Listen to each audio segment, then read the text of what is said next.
ആരാകും മുഖ്യമന്ത്രി എന്ന് ഉറ്റുനോക്കി Keralam. VD. Satheesan, K C. Venugopal, Ramesh Chennithala എന്നിവർ പരിഗണനയിൽ. ഹൈക്കമാൻഡ് യോഗം അല്പസമയത്തിനകം. രാഹുൽ ഗാന്ധിയെയും ഖർഗെയും കാണാൻ കെ.സി. വേണുഗോപാൽ ഡൽഹിയിൽ.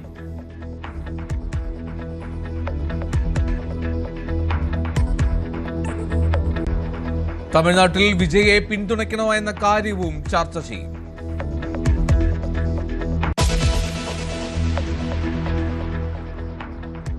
വീണ്ടും വി.ഡി. സതീശൻ അനുകൂല ഫ്ലെക്സ് സ്ഥാപിച്ചത് മൂവാറ്റുപുഴ ആയവന പഞ്ചായത്തിലെ കോൺഗ്രസ് കൂട്ടായ്മ. കോട്ടയത്ത് കെ.സി. വേണുഗോപാലിന്റെ ഫ്ലെക്സിൽ കരിയോയിൽ, തിരുവനന്തപുരത്ത് അനുകൂല പോസ്റ്റർ. ഫ്ലെക്സ് വെച്ചതുകൊണ്ട് ആരെയും മുഖ്യമന്ത്രിയാക്കില്ലെന്ന് കെ.സി. സ്ഥിരമായി ഗുരുവായൂർ ദർശനം നടത്തുന്ന നേതാവ് മുഖ്യമന്ത്രിയാകുമെന്ന് ടി.എൻ. പ്രതാപൻ.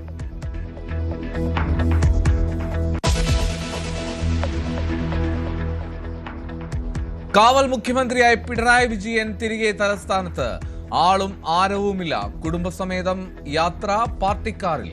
പോലീസ് വലയമില്ലാതെ AKG സെന്ററിലും ക്ലിഫ് ഹൗസിലും. ഇനി താമസം ചിന്താ കെട്ടിട സമുച്ചയത്തിലെ ഫ്ളാറ്റിൽ.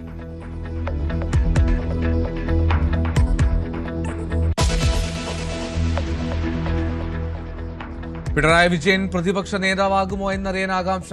തോറ്റത് പഠിക്കാൻ നാളെ CPM സെക്രട്ടേറിയറ്റ്. പാർട്ടി നേതൃത്വത്തിനെതിരെ ഒളിയമ്പുമായി P. ജയരാജൻ. സീറ്റ് നിർണയം പാളിയെന്ന് CPIയിലും വിമർശനം.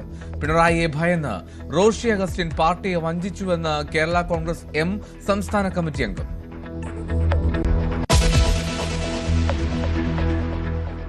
തമിഴ്നാട്ടിൽ സർക്കാർ ഉണ്ടാക്കാൻ അതിവേഗ നീക്കങ്ങളുമായി വിജയ്.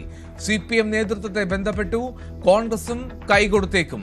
10 MLA-മാരുടെ പിന്തുണ കിട്ടിയാൽ കേവല ഭൂരിപക്ഷമാകും.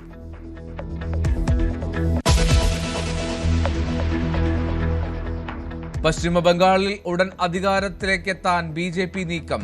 രവീന്ദ്രനാഥ് ടാഗോറിന്റെ ജന്മദിനമായ മെയ് 9-ന് പുതിയ സർക്കാർ സത്യപ്രതിജ്ഞ ചെയ്തേക്കും. BJP സംസ്ഥാനത്ത് വ്യാപക അക്രമം അഴിച്ചുവിടുന്നുവെന്ന് തൃണമൂൽ കോൺഗ്രസ്.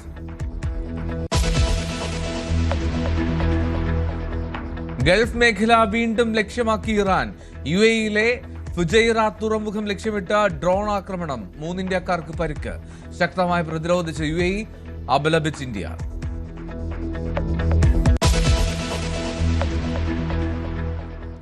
നടൻ സന്തോഷ് നായർ അന്തരിച്ചു. അന്ത്യം MC റോഡിൽ കൊട്ടാരക്കര ഏനാത്തിന് സമീപം കാറും ലോറിയും കൂട്ടിയിടിച്ച്. അഭിനയിച്ചത് തിയേറ്ററുകളിൽ ഇപ്പോൾ ഹിറ്റായി ഓടുന്ന മോഹിനിയാട്ടമടക്കം 100-ലേറെ ചിത്രങ്ങളിൽ.